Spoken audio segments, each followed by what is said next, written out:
让大家期待的 OPPO Find X8 系列终于亮相了。这次总共推出2款手机，分别为 Find X8 还有 Find X8 Pro。之前就有预告过，这次所搭载的就是联发科技全新天玑9400处理器，在相机规格部分也大大的提升了。当然 ，OPPO 身为 Android 界的 Apple， 在功能设计部分，这次又有很多向强者致敬的部分。接下来就一一分享给大家喽。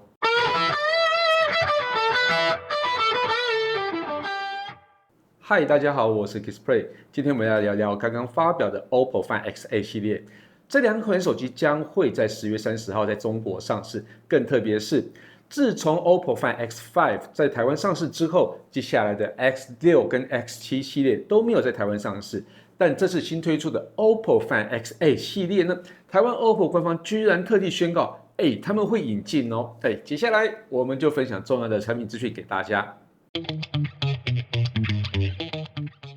OPPO Find X8 系列在相机配置上可说是非常的到位，尤其是 Find X8 Pro， 在延续 Find X7 Ultra 的镜头设计镜头的配置呢，再次加入了双潜望望远镜头，而且这次的双潜望望远镜头，我觉得有点厉害哦。我们先看一下镜头规格，这次是搭载了5000万像素 3.1 倍等效焦段式 73mm 的哈苏人像镜头。还有5000万像素 5.9 倍等效焦段式 135mm 的望远镜头，另外搭配5000万像素的超广角镜头跟主镜头。那标准版的 Find X8 呢，是以3镜头配置，分别为5000万像素 3.1 倍长焦、5000万像素的超广角，还有5000万像素的主镜头配置。光看这样子，我觉得好像还好，对不对？来，我们先来看一下它的功能哦。这次新机都加入了 AI 超分演算法，还有全新光学结构，让望远的画质更清晰，细节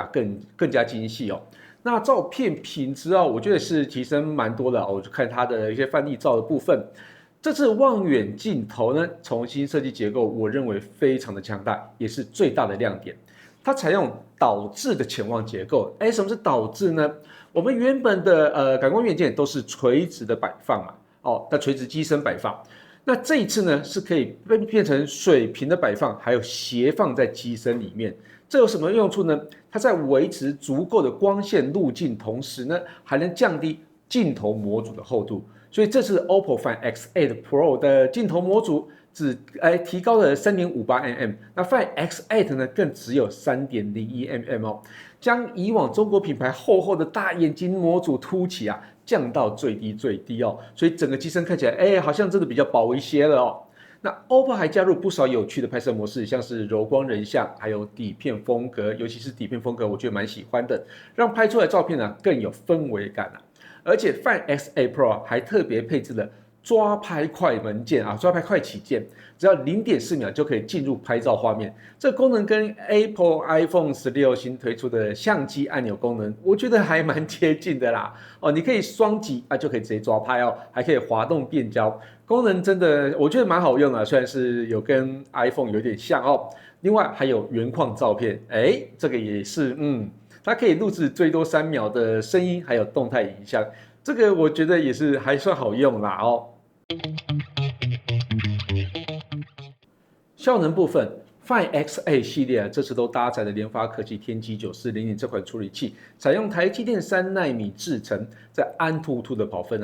继 vivo X200 系列之后，再次突破300万分我觉得这个跑分其实真的还蛮厉害的。我听说高通的新的处理器好像也是差不多这样的分数所以我们就等一下下一支那个评测，看能不能评测到高通的最新的处理器好，我们就直接还是回到 OPPO Find X8 那它有了天玑9400省电的加持，加上有的大容量电池，让电力续航大幅提升那电量到底多大呢？Find X8 Pro 内建5910毫安时的冰川电池，这个比 vivo X200 Pro 还小一点点而已，其实算是差不多了它可以连续播放 1080p HDR 影片长达 29.3 小时这个续航是非常的久。那至于 Find X8 呢，是5630毫安时的电池，也有着大概是 26.8 小时的续航力。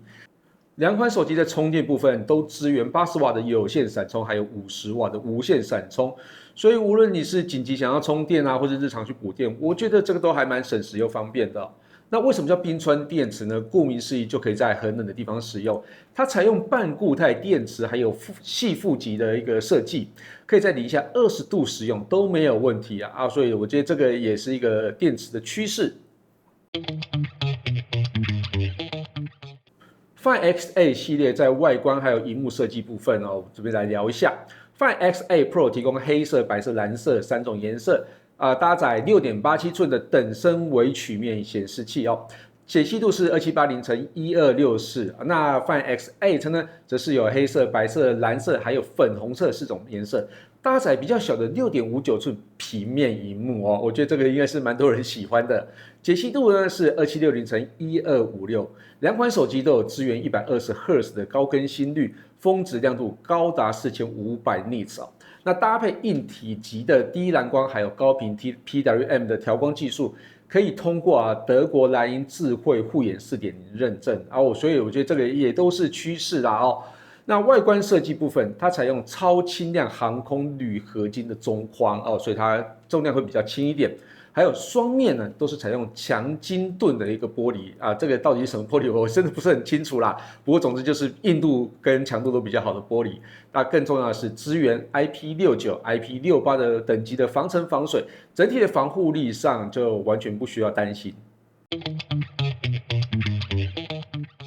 OPPO Find X8 系列在软体还有 AI 的功能上也带来很多智慧化的操作，像是 AI 一键启动功能，只要说出我要去这里手机就可以自动开启导航，省去手动复制的麻烦还有AI 图像辨识拍张照片就可以查询物品的资讯。另外像会议的录音摘要功能，我觉得也很适合学生或是上班族让记录上面就会变得更轻松那影像处理部分，AI 编辑功能我觉得还蛮强化的可以去除反光、去除模糊、裁切画质，还有去除杂物，可以让拍出来的照片更有质感。那针对拍摄部分还有 AI 去反光、AI 去拖影、AI 超清像素等等的功能让照片呈现会更优异。那这次 AI 路人消除还升级为 AI 自动多人消除，到底要消多少人不过我觉得这个功能是在日常使用上是蛮方便的例如说你想要拍一些就是只有你独照的空景的话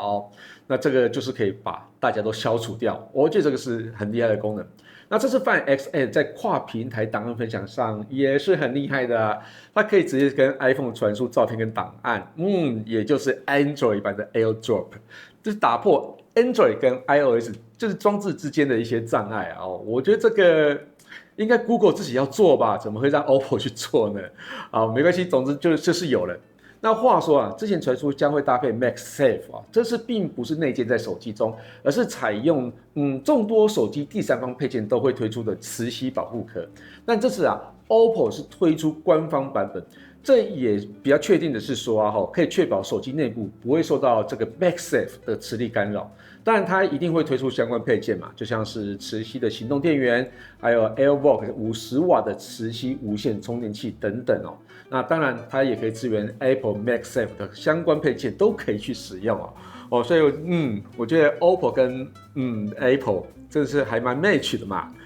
整体来说，这次最令我惊艳的是潜望式镜头的重新设计，可以让镜头模组变得薄一些。我想这一点以后的很多手机应该都会效法这样的方式去进行